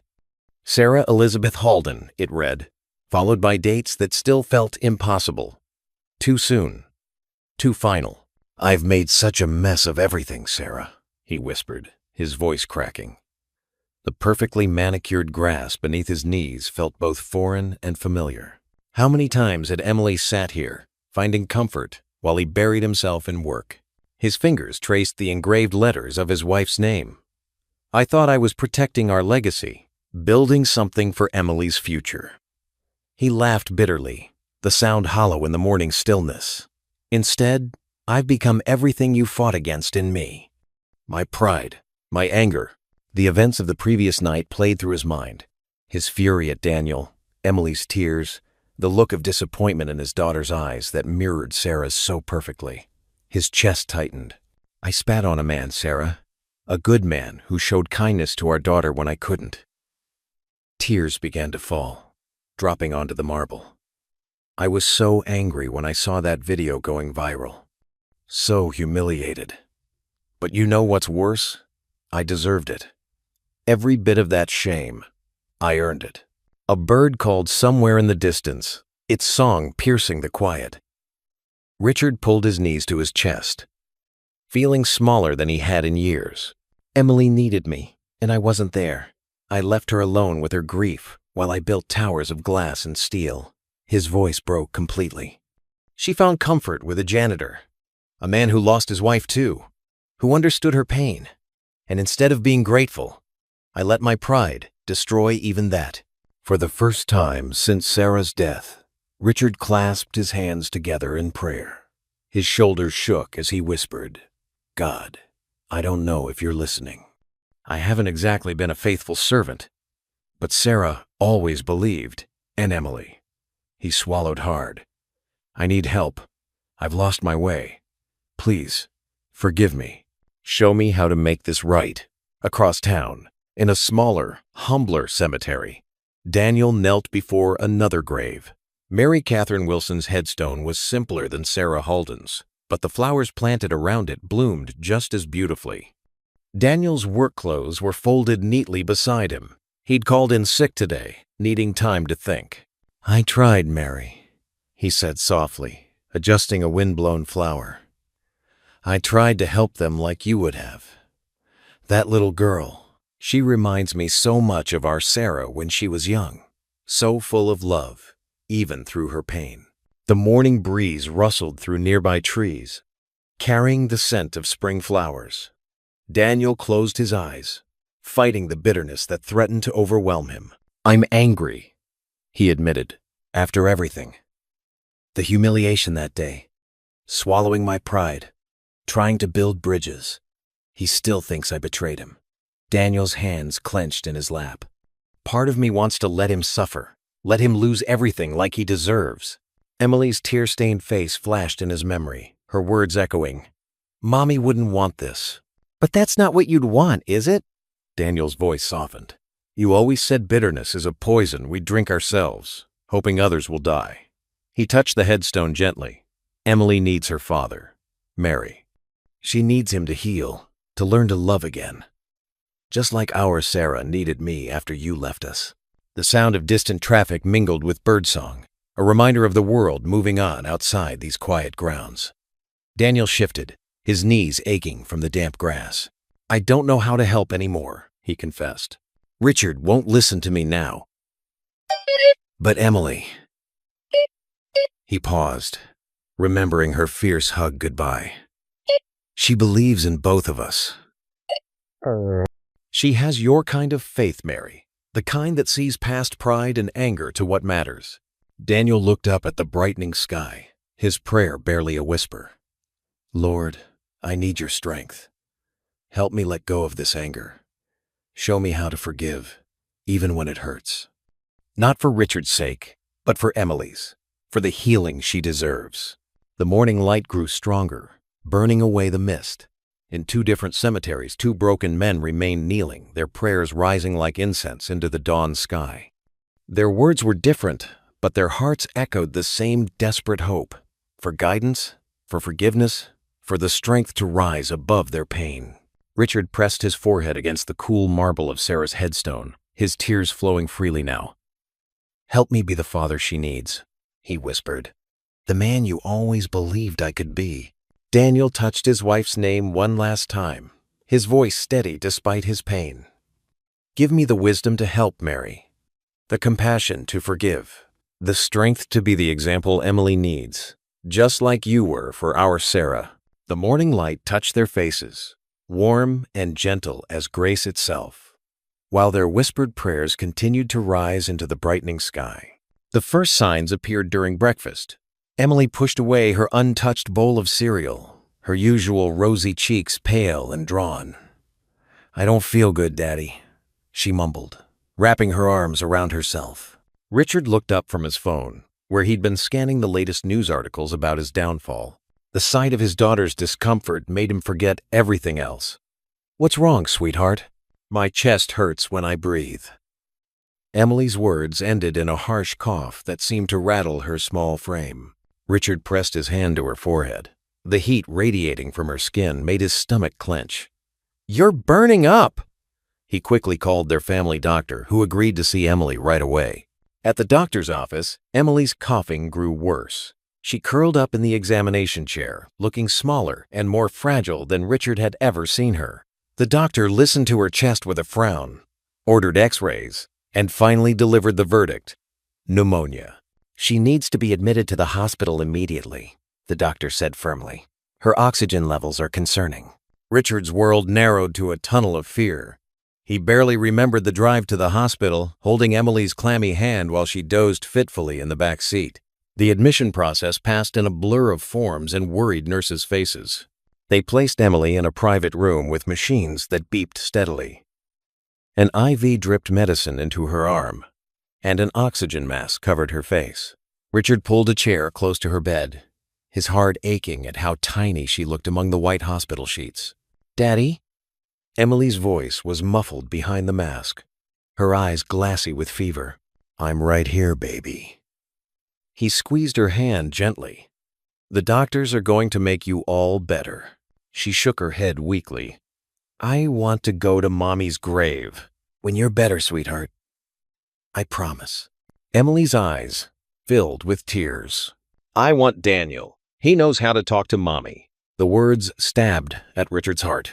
Here he was, stripped of his company, his reputation, and now watching his daughter struggle to breathe. And she was asking for the man he'd wrongly accused of betrayal. Please, Daddy? Emily's plea ended in another bout of coughing that left her gasping. Richard watched helplessly as nurses rushed in to adjust her oxygen. When they left, Emily had drifted into an uneasy sleep, but her words echoed in his mind. I want Daniel. Pride warred with desperation in his chest. He'd driven Daniel away with false accusations, letting his anger and fear poison their fragile friendship. How could he possibly ask for help now? But watching Emily's labored breathing, Richard realized something that shattered the last remnants of his ego. His daughter's needs mattered more than his pride. With trembling fingers, he pulled out his phone and found Daniel's number. Each ring felt like an eternity, until finally, a familiar voice answered. Hello? Richard's throat tightened. He had to swallow hard before he could speak. Daniel. It's Richard. The silence on the other end was heavy, with unspoken hurt. Emily's in the hospital, Richard continued, his voice cracking. She has pneumonia. She's asking for you. More silence. Richard pressed on, the words tumbling out. I know I have no right to ask. What I said to you, I was wrong. But she needs you." He heard Daniel's slow exhale. "Which hospital?" "St. Mary's, room 412. Richard's voice broke completely. "Please." "I'll be there in 20 minutes, Daniel said quietly, and the line went dead. Richard set the phone down and looked at his sleeping daughter. Tears slid down his cheeks, unchecked as he whispered, "I'm trying to do better, Emily. I promise I'm trying." The machines kept beeping their steady rhythm as Emily slept on, her breath fogging the oxygen mask, while Richard waited for the man whose forgiveness he didn't deserve but desperately needed, not for himself, but for the daughter they both loved. Daniel burst through the hospital room door, his work uniform still on and slightly disheveled from rushing over. His eyes immediately found Emily's small form in the large hospital bed, machines beeping steadily around her. Without hesitation, he moved to her bedside, taking her tiny hand in his. "I came as fast as I could, sweetheart," he said softly, his voice thick with emotion. Emily's eyes fluttered open, and a weak smile spread across her pale face. Even with tubes helping her breathe, she managed to look angelic. Richard stood on the other side of the bed, his tie loosened and his usual pristine appearance, showing signs of worry and exhaustion. "You're here," Emily whispered through the oxygen mask, her voice barely audible but filled with joy. The two men's eyes met across the bed, the tension from their recent falling out still hanging heavy in the air. But Emily's small hand squeezed Daniel's fingers, drawing their attention back to her. "Mommy," she started, pausing to catch her breath. "Mommy would want you both here, together." Richard's shoulders slumped, the weight of his pride visibly draining from him. He watched as Daniel tenderly brushed Emily's hair from her forehead, checking for fever with the back of his hand, a gesture so paternal it made Richard's throat tighten. "She's running a high temperature," Daniel said quietly, his concern evident. "Have the doctors been in recently?" Richard cleared his throat. "About an hour ago. They're adjusting her antibiotics." Emily's eyes moved between them, bright with fever, but still alert. "Don't fight anymore," she pleaded. "Please?" Daniel pulled up a chair, settling in beside her bed without letting go of her hand. "We won't, sweetheart. I promise." Richard mirrored his action on the other side, and for a moment they sat in silence, only the steady beeping of monitors filling the room. The evening light filtered through the window blinds, casting long shadows across the sterile floor. "I was wrong," Richard finally said, his voice rough with emotion. "About everything. About you, Daniel. About the video." Daniel looked up, surprise clear on his face. "Richard." "No, let me finish," Richard interrupted, running a hand through his disheveled hair. "I've spent so long building walls, protecting myself from feeling anything since Sarah died. I forgot how to trust, how to see the good in people." He looked down at Emily, who was listening intently despite her exhaustion. "It took my daughter getting sick to make me realize what really matters." Emily's breathing had grown slightly labored, causing both men to lean forward in concern.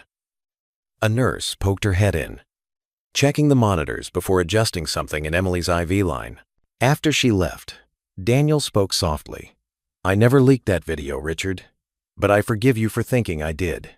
"I know you didn't," Richard replied. "The board found out this afternoon. It was Jenkins trying to force me out, but that doesn't matter anymore." He reached across the bed, extending his hand to Daniel. "What matters is that you've been there for my daughter when I couldn't be. You showed her kindness when all I showed was ambition." Daniel took Richard's offered hand, giving it a firm shake.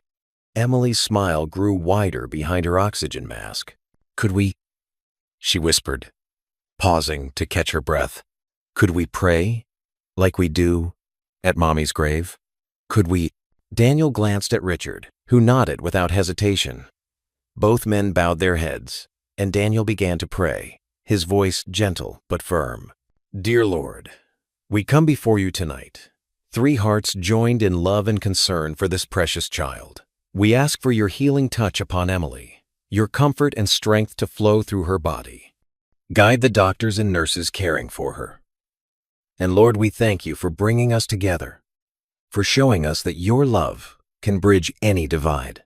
Richard, who hadn't prayed since his wife's funeral, found himself adding his own words. God, please watch over my daughter. And thank you for sending Daniel into our lives.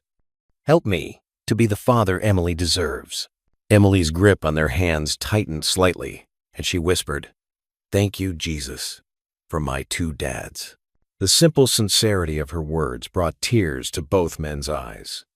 They remained there, heads bowed, hands linked across Emily's bed, letting peace settle over them.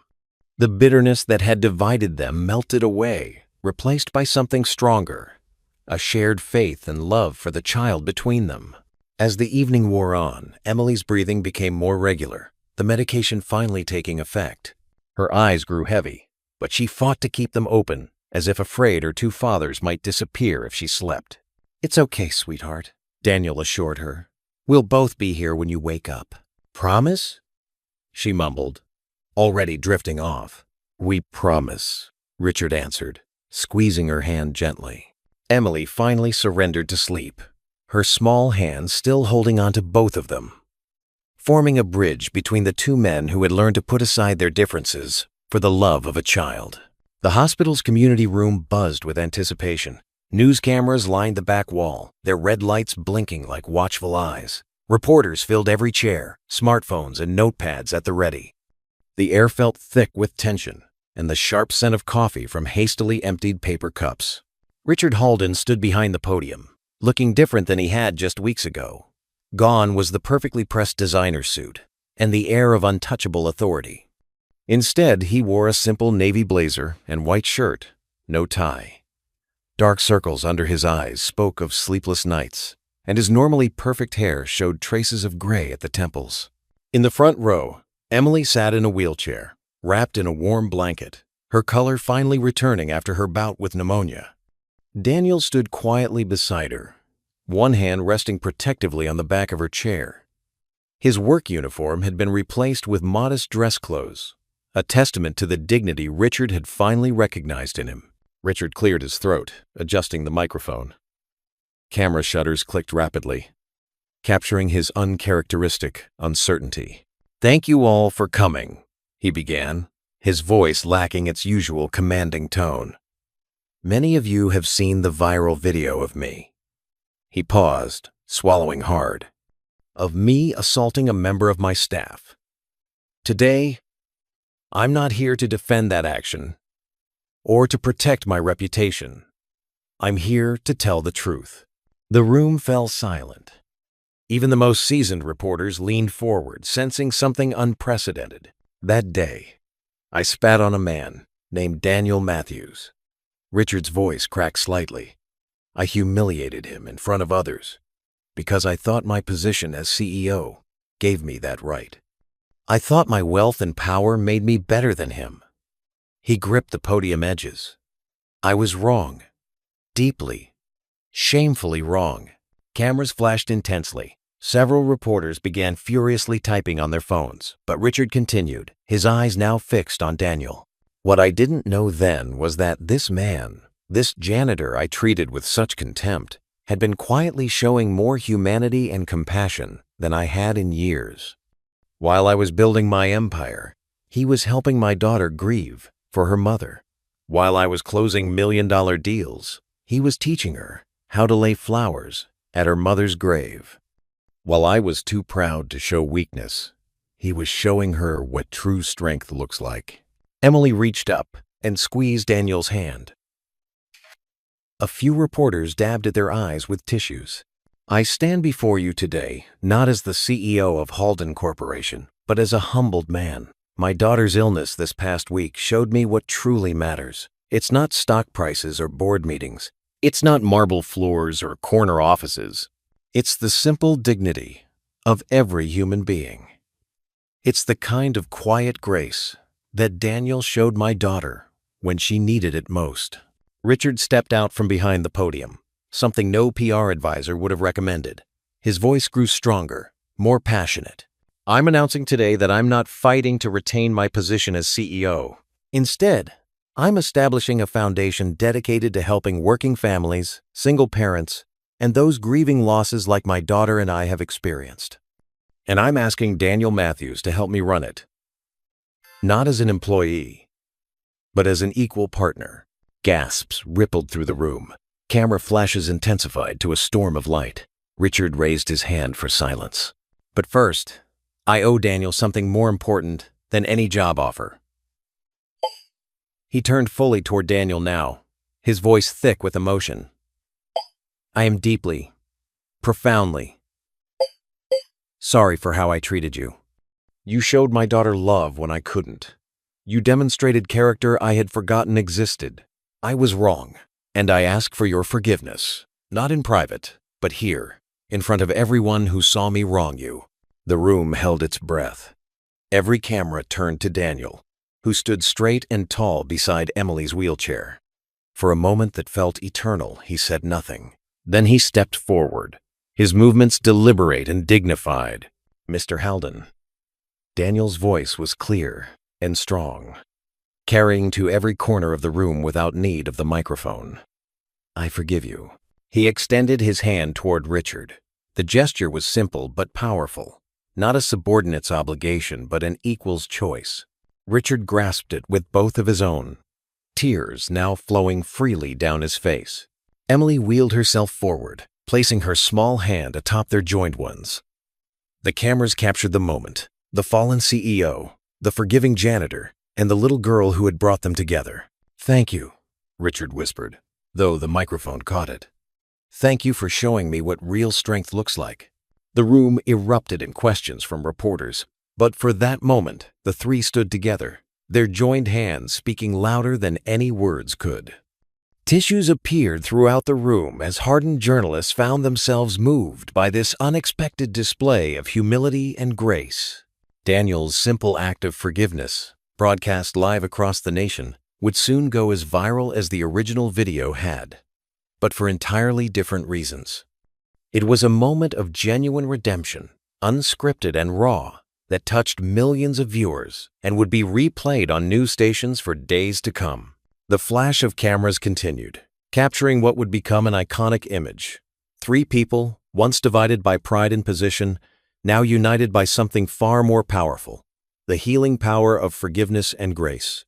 The autumn sun streamed through the windows of a modest office building in downtown, casting warm, golden light across newly painted walls. The space wasn't grand like the Haldon Corporation headquarters. No marble floors or crystal chandeliers here. Instead, simple wooden floors creaked pleasantly underfoot, and family photos lined the freshly painted walls. Richard Haldon adjusted his tie, no designer label this time, and smiled at the hand-carved wooden sign above the reception desk. Haldon Morris Foundation, building bridges of hope. Beside him, Daniel straightened a slightly crooked frame containing their mission statement. Still can't believe we're really doing this, Daniel said softly, his weathered hands smoothing down his new business jacket. His first ever. Better believe it, Richard replied, letting out a small chuckle. Though I have to admit, running a charitable foundation is quite different from running a corporation. The office space hummed with activity as volunteers bustled about, arranging chairs and setting up refreshments for the grand opening. The foundation's first batch of scholarship applications sat in neat stacks on a corner desk, each one representing a story of struggle and hope. Emily, wearing a yellow dress and a ribbon in her hair, darted between the adults with professional-looking business cards she'd helped design herself. Junior Ambassador was printed proudly beneath her name. Daddy, look! Mrs. Peterson from the support group is here, Emily called out, pointing to a woman entering with two young children in tow. Mrs. Peterson had lost her husband last year and was one of the first people they'd reached out to. Richard watched as Daniel stepped forward to greet her, speaking in that gentle way he had of making everyone feel immediately at ease. It was a skill Richard was slowly learning himself, though he still marveled at how naturally it came to Daniel. The small office quickly filled with people, widows, single parents, community leaders, and volunteers. Each person who walked through the door had a story, and Richard found himself drawn into conversations that would have seemed beneath his notice just months ago. The job training program starts next week, Daniel explained to a young single mother, her toddler balanced on her hip. We'll provide childcare during the classes, and there's a guaranteed interview with one of our partner companies when you complete the course. Richard moved through the crowd, stopping to shake hands and listen, really listen, to each person's story. He paused beside a wall where Emily had insisted they hang photos from the Foundation's first community outreach event. There he was, former CEO Richard Halden, serving soup at a homeless shelter. And there was Daniel, teaching a computer skills class to a group of eager adults. The photos told a story of transformation that still amazed him. Mr. Halden? A hesitant voice drew his attention. A teenage girl stood before him, clutching a scholarship application. I just wanted to say thank you. My mom's been raising me alone since Dad died, and college seemed impossible until now. Richard felt his throat tighten. What's your name? Sarah, she replied. Well, Sarah, you remind me of my daughter. He gestured toward Emily, who was now showing a group of children the Foundation's small library corner. She taught me that sometimes the biggest changes come from the smallest moments of kindness. The morning wore on as more people arrived. A local news crew set up their equipment, preparing to cover the official opening. Richard noticed Daniel speaking quietly with his own daughter, who had taken time off college to help with the Foundation's launch. She hugged him tightly, proud tears in her eyes. Near noon, Richard called everyone's attention. The crowd gathered around as he, Daniel, and Emily stood before the main entrance, a ceremonial ribbon stretched between them. 6 months ago, Richard began, his voice carrying across the hushed room, I thought I had everything figured out. Success meant power, influence, and control. He paused, meeting Daniel's eyes. I was wrong. True success is measured by the lives we touch, the hope we share, and the bridges we build. Daniel stepped forward, his quiet voice filled with conviction. This foundation isn't about charity. It's about dignity. Every person who walks through these doors has value, has potential, has something to give back to their community. Emily bounced on her toes, barely containing her excitement as she held the scissors. Can we cut it now, Daddy? Laughter rippled through the crowd. Richard placed his hand over Emily's on the scissors, and Daniel joined them. Together, they positioned the blades against the ribbon.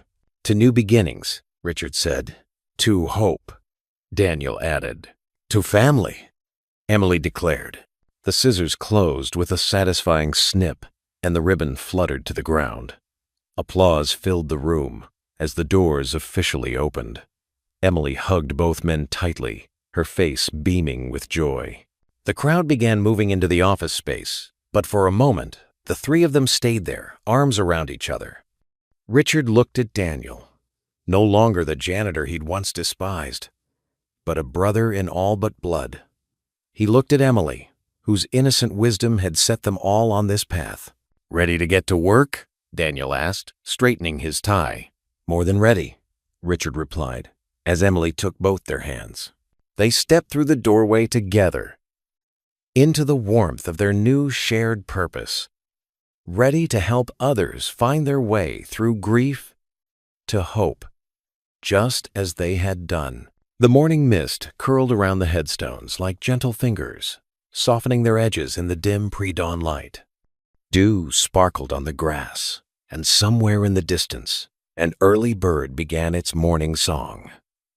The cemetery was peaceful at this hour. No other visitors, just the whisper of leaves in the autumn breeze. Richard Halden knelt carefully on the ground, his expensive suit pants getting damp from the grass, but he didn't mind anymore. Emily knelt beside him, her small hands arranging a bouquet of white roses and purple irises, her mother's favorites.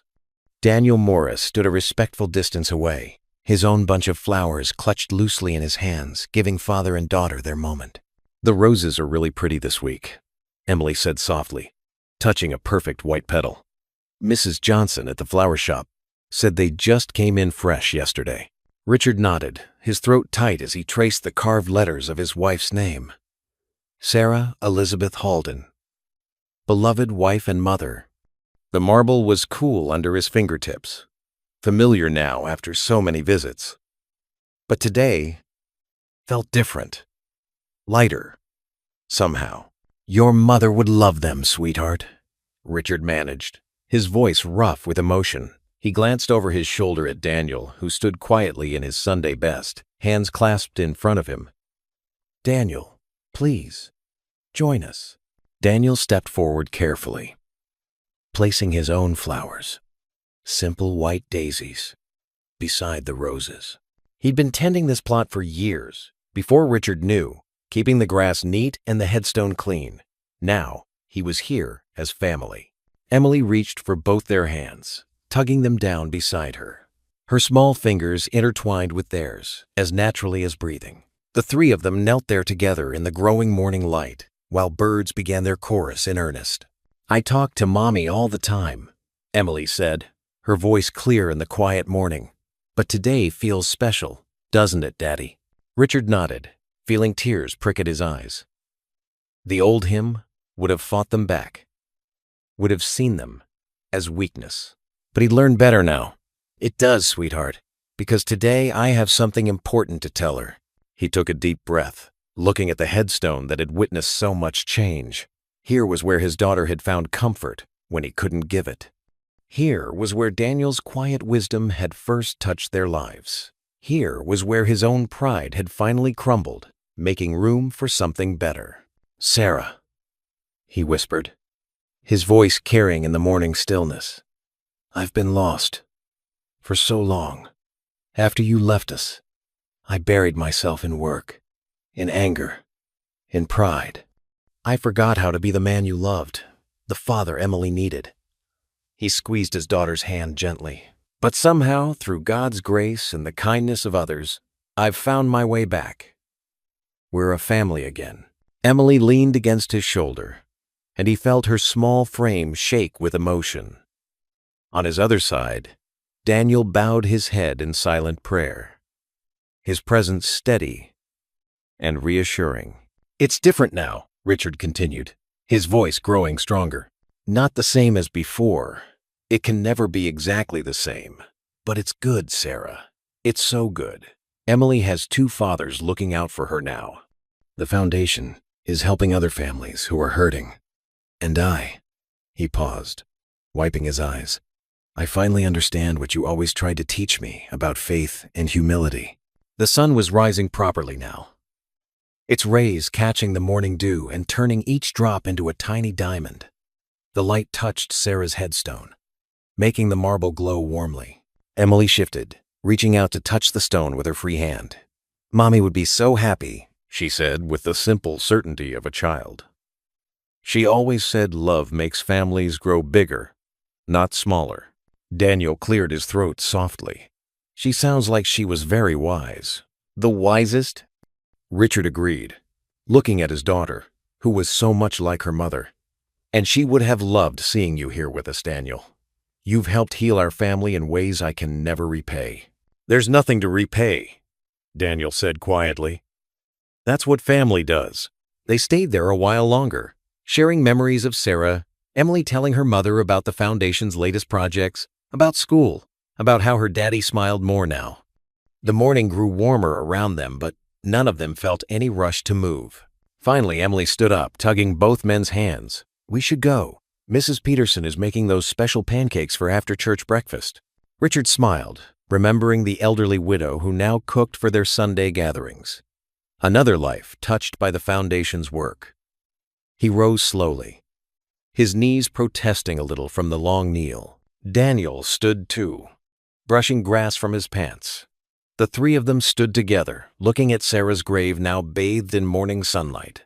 The flowers looked perfect against the white marble, and a gentle breeze carried the scent of roses. Emily kept hold of both their hands as they turned to leave, swinging their arms slightly as she walked between them. The sun was fully up now, painting the cemetery in soft morning gold. Other families would be arriving soon for their own visits, but for now, the paths were quiet except for their footsteps. Richard glanced back one last time at his wife's grave. The sunlight caught the marble just right, making it seem to glow from within. A feeling of peace settled over him, deep and real and lasting. They were walking toward something now, not away from it. Toward hope, toward healing, toward the future Sarah would have wanted for them all. They walked together under the brightening sky, their shadows stretching out behind them. 3 figures merged into one by the rising sun. Emily hummed softly, an old hymn Sarah used to sing, while birds called from the trees above. Each step felt like coming home. What would you do if you were in their place? Comment your answer below, and let's see how you'd rewrite the ending. If you enjoyed the story of Daniel Carter, I handpicked the next story that you will enjoy. Please don't miss this one. Click here to watch it.